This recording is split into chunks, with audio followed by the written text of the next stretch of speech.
And so that's part of the reason why I wanted to do that with her.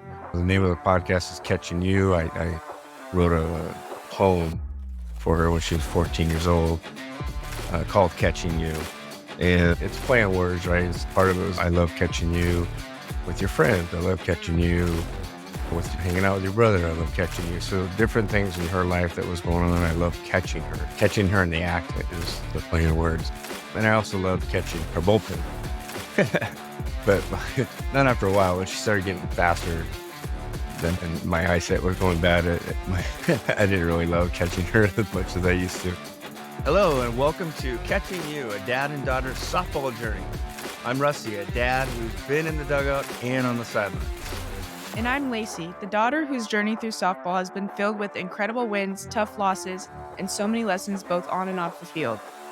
For the past 16 years, we've navigated the highs and lows of softball together, from the local fields to national tournaments and everything in between. From the challenges of recruitment during COVID to the mental and emotional roller coaster that comes with being a student athlete, we'll be sharing the perspectives of both a parent and athlete and firsthand experience of the impact of sports on mental health and the importance of support from the sidelines.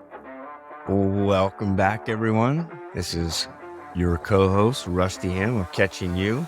My other co-host is actually going to be playing in about 30 minutes. She was unable to make it to this week's podcast, so I'm flying solo again. And one of the things I wanted to talk about was, I was doing a pre-interview or pre-planning for a podcasting I'm going to be on that Lacie and I are going to be on next week. And one of the questions they asked me was, why are Lacie and I doing a podcast together? And great question.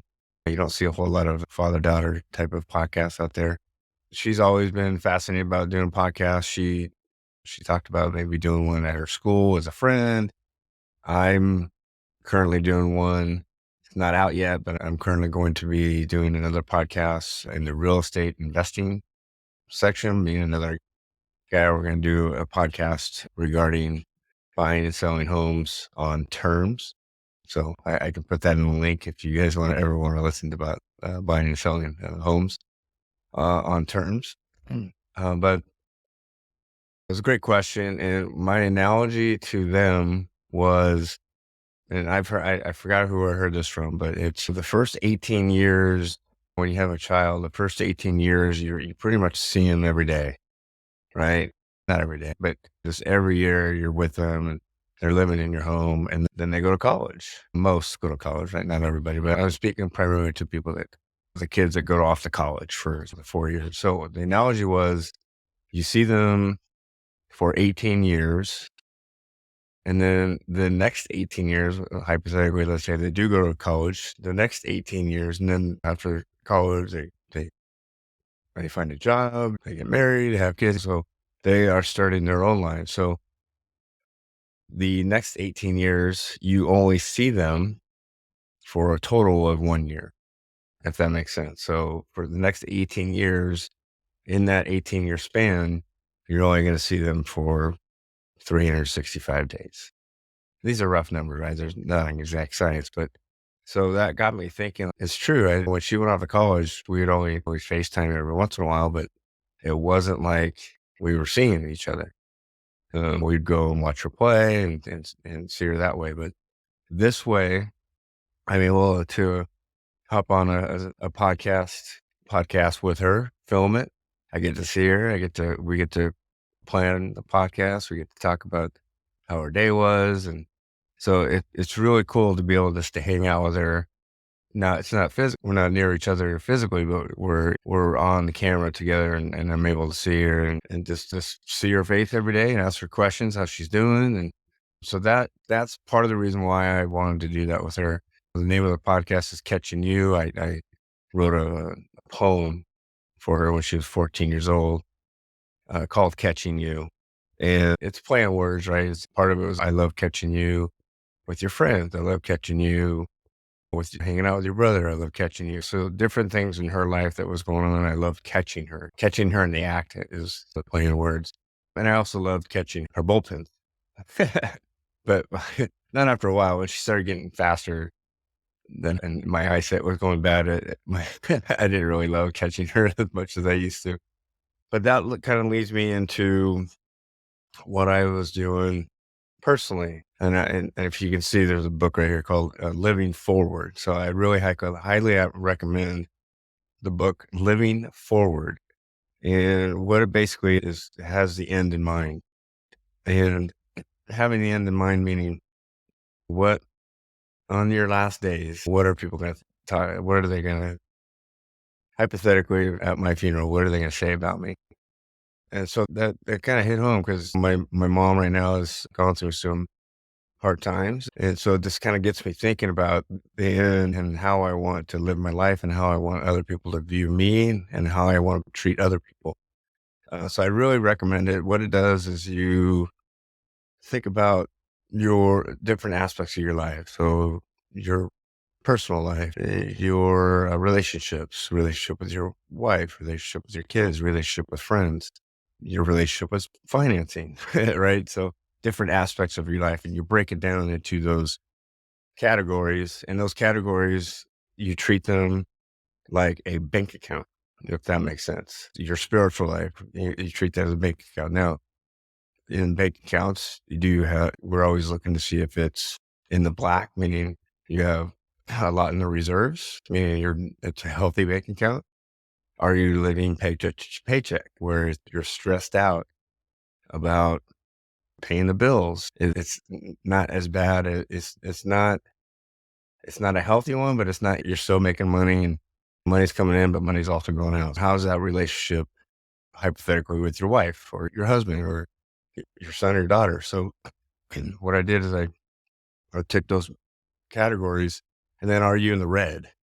Meaning, can you not pay your bills? Are you missing payments? And again, and it's not about financing. One of the categories is, but you think about your life and you think about those categories and you think about it as a bank account. Now, am I doing really well with my relationship with my wife?